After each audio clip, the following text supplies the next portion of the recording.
Patricia O'Connor here on the Bonsai balcony with Frida, Reba, and Darcy coming up. Today on the Bonsai balcony, we are under a little bit of a time crunch.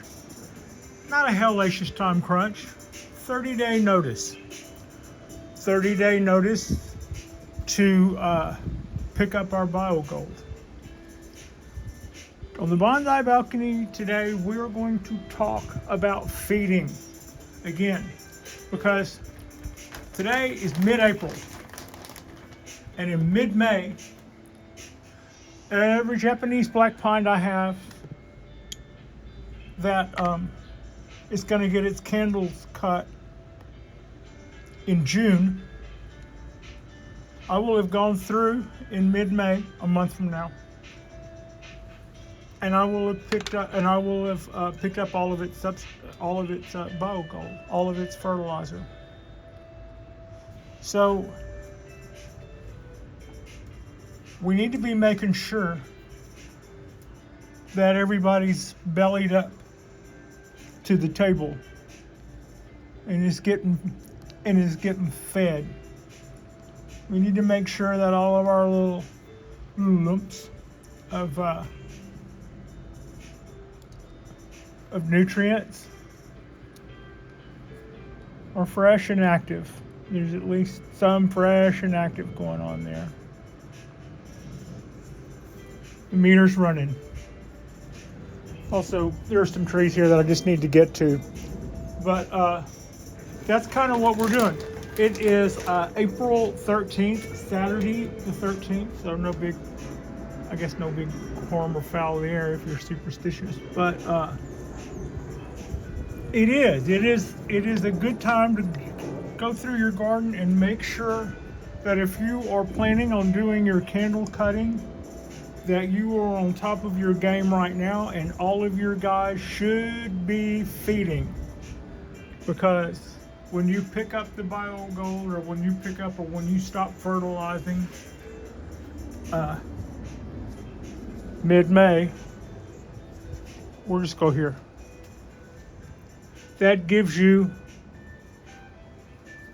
till mid-June to start your candle cutting. And when you start candle cutting your black pine that you want to reduce the needle size on,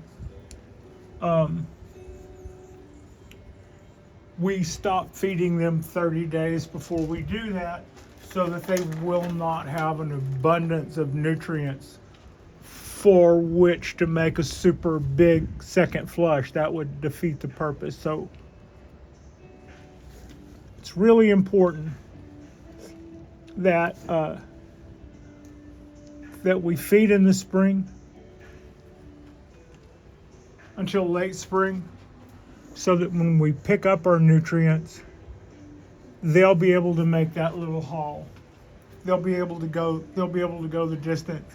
By the time we put fertilizer back down, it will only be after the second flush has come out.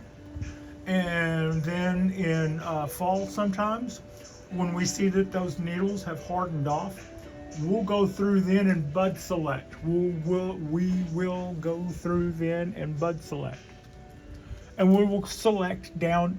It sounds like, yay, we're going to select you. No, we're going to select some and cut them, and we're going to select some and keep them. And that's what that's about.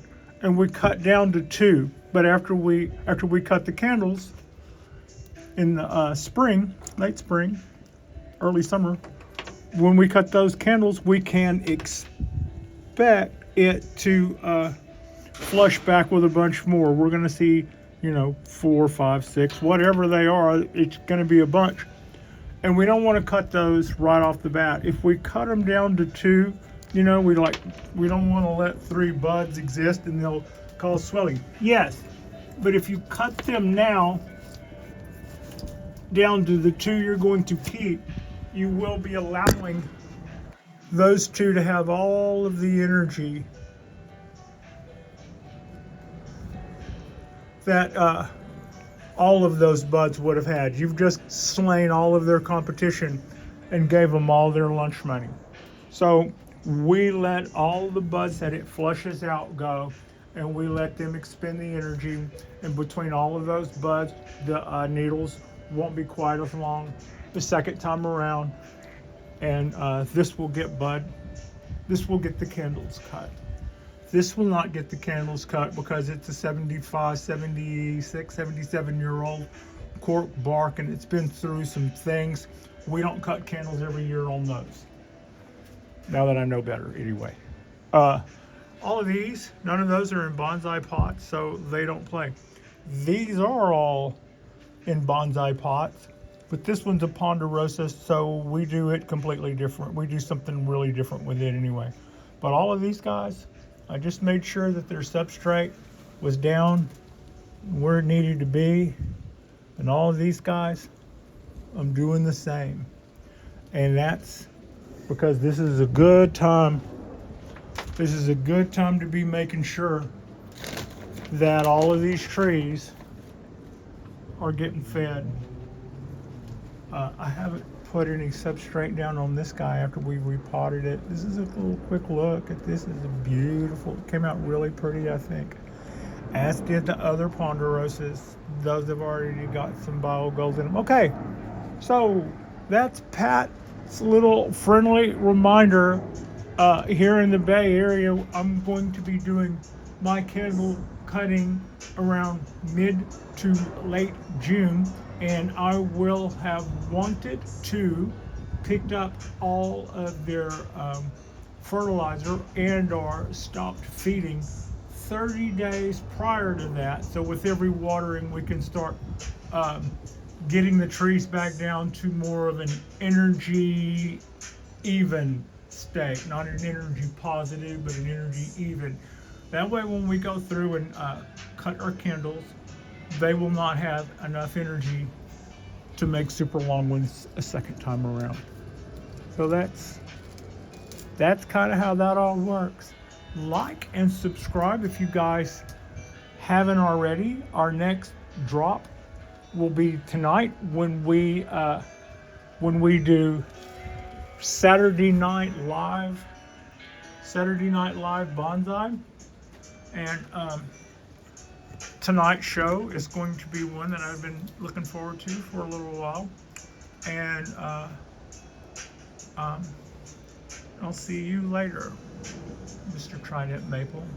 I rotated this tree around again because we are experiencing a lot of wind, and I wanted its back to the wind, if nothing else. I didn't bring it down, but I